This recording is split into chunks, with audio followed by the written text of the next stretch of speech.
ለቀለማት ተመልካቾች ነው ዛሬ አጠር ባለ መልኩ ስለ ንባብ እንዳወራችሁ ተጋብዣለሁኝ።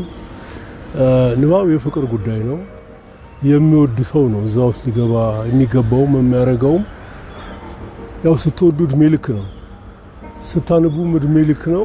እድሜ ልክ ደግሞ ለማንበብ የወሰነ ሰው በሌላ አባባል እድሜ ልኬን ለመማር ዝግጁ ነኝ ነው። ራስሽ ነሽ የራስሽ መምህር የምትሆኚ በዛ ነው። ተማምረ እንግዲህ ሰው የደረሰበት አዋቂዎች ብለን የምናስቡ ሰዎች የደረሱበት ቦታ መድረስ የምንችለው በእኔ እምነት የአንድ ትምህርት ሙያ ባለቤት መሆን ይቻላል። ዩኒቨርሲቲ ገብቶ መማር የሕክምና ባለሙያ፣ የኢንጂነሪንግ የተለያየ ሙያ ዘርፎች ባለቤት መሆን ይቻላል። በምልአት አንድ ሰው ያውቃል ወይም ማወቅ ይችላል ብዬ የማስበው ካነበበ ነው። ምንም ሳይመርጥ በተለያየ አንግል ሊያነብ ከቻለ ያ ቃል ተብሎ ይታመናል። በዓለማችን ላይ በ130 ሚሊዮን ርዕስ መጽሐፍ ተጽፏል ይላል በቅርብ አሁን ከዌብሳይት ላይ ያገኘሁት መረጃ። 130 ሚሊዮን ደራሲያን ናቸው ወይስ በጣምራ ብዕርም የጻፉ ይኖራሉ? እነሱንም አካቶ ነው በርዕስ 130 ሚሊዮን መጽሐፍ ተጽፏል የሚለው። ከነዚህ መጽሐፍት መካከል 6000ን እንደምንም ብሎ በህይወት ህጉ አድርጎ ያነበበ ሰው አዋቂ ይሆናል ነው የሚለው። 6000ን መጽሐፍ ብቻ በማንበብ ማወቅ ይችላል። በሌላ ጎኑ ደግሞ ይሄ የምንኖርበት ፕላኔት ምን ያህል ግዙፍ፣ ሰው የምንለው ፍጥረት ደግሞ ምን ያህል ትንሽ እንደሆነም ያሳያል። አሁን በምኞት ደረጃ 130 ሚሊዮኑንም ባነብ ብዬ ላስብ ይችል ይሆናል።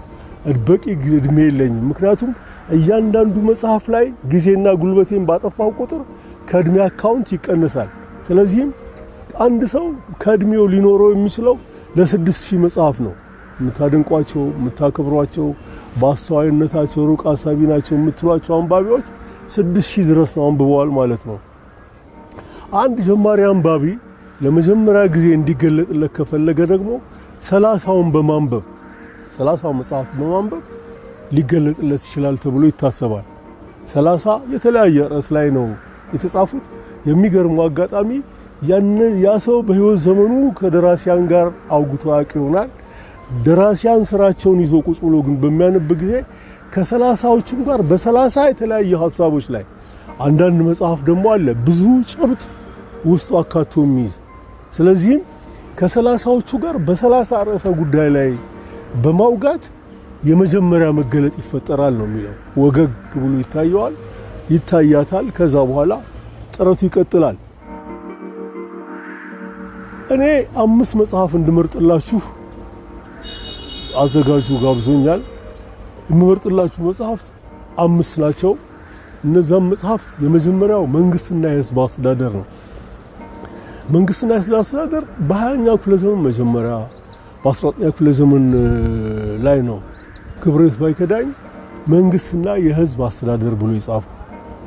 የዛን ጊዜ በነበረ ስነ ልቦና ሰው በደጃዝማች በቀኛዝማች የሚተዳደርበት፣ እያንዳንዱ ፊት አውራሪ የራሱ ወታደር ያለበት፣ እኔ አንተ አሽከር እኔ አንተ ቡችላ ብሎ በሚያድርበት ዘመን ላይ ገብረ ሕይወት ተጉዘው ተገልጦላቸው ድንቅ መጽሐፍ ሰርተውልናል።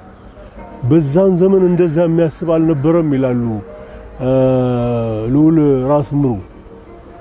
ገብረ ሕይወት ባይከዳኝ ያረፈ እሱ የሚያስበውን ሐሳብ የሚያስቡ በዛን ዘመን 10 ሰዎች እንኳን አልነበሩም ብለው ይቆጫሉ። ዛሬ ምናልባትም በሺህ ምናልባትም በሚሊዮን የሚቆጠሩ ሰዎች ያንን አስበውታል። እናንተም ደግሞ መንግስትና የህዝብ አስተዳደርን አስባችሁ አሁን ካለንበት ዘመን 100 ምናምን ዓመት ወደ ኋላ ሄዶ የጻፈልን በማየት ተአምሩ ሊገለጽላችሁ ፈልጋለሁ።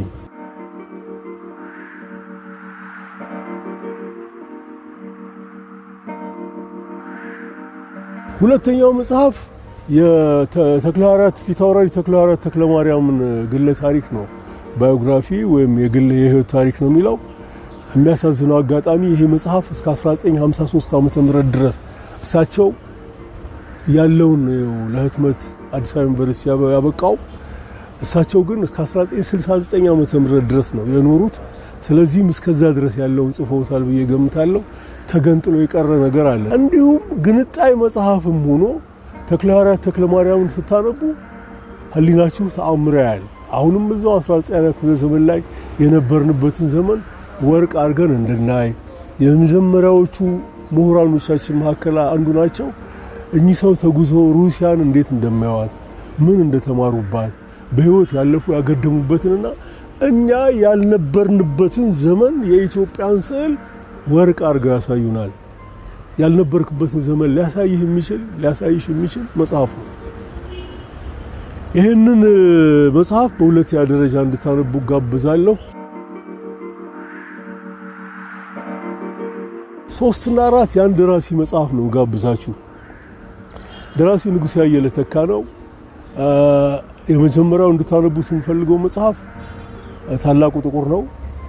ሁለተኛው የምታነቡት ደግሞ ኦዛና ምኒልክን ነው።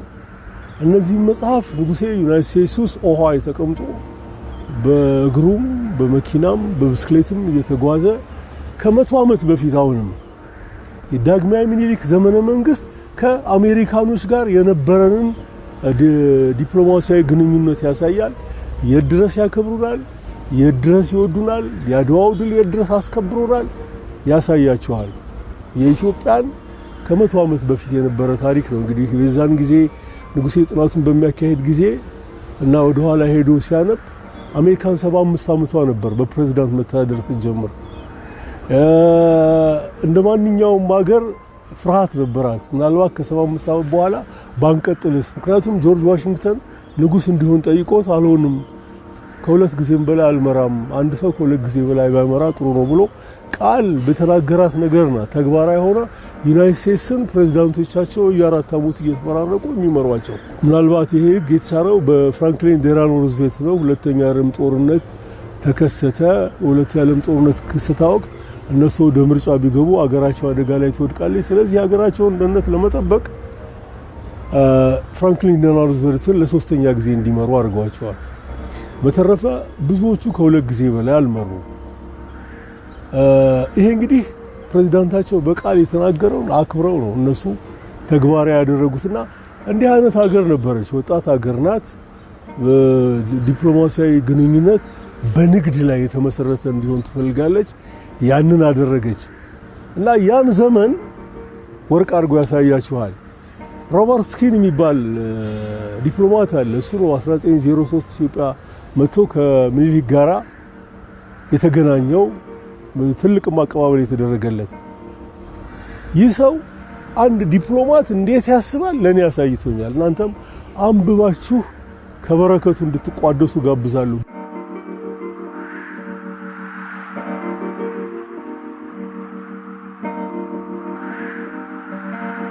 አምስተኛው መጽሐፍ መጋብዛችሁ የራሴ መጽሐፍ ነው።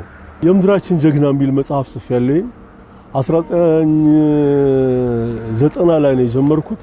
የጨረስኩት 2011 ላይ ነው። ከዓመት በላይ ያጠናው መጽሐፍ ነው። ይሄ መጽሐፍ አካባቢ ላይ ነው የሚያተኩረው። አካባቢ ወደፊት ዓለም እንዴት ትሆናለች የምናየው ነው። አካባቢ አሁን ከናንተ ጋር እንኳን እየተነጋገርኩ ቅድም ጥላ ነበር አካሊ ላይ፣ አሁን ፀሐይ ወጣ።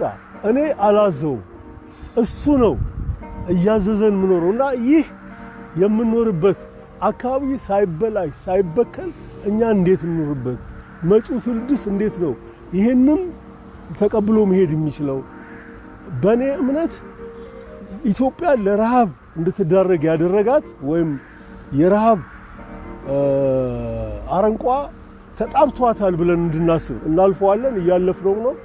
ግን እንደዛ እንዳስብ የሚያደርገኝ አካባቢን የተገነዘበ ማህበረሰብ የለንም። ያን መፍጠር አለብኝ በሚል ነው ያንን መጽሐፍ የሰራሁት። ይህንን የሚያደርኩት በቅርብ ያረፈው ከሳይንሱ ዶክተር ተወልደ ብርሃን ገብረ እግዚአብሔር ጋር በመነጋገር ነው። አካባቢ ምንድነው? መጽሐፉን ቁጭ ብሎ ማንበብ ነው። እኔ ከእድሜ 20 ዓመት እዛ ላይ ሳሳልፍ ምንም ጥርጥር የለውም በሀገሬ ማህበረሰብ ላይ ተአምራዊ የሆነ ለውጥ ይሄ መጽሐፍ ያመጣል።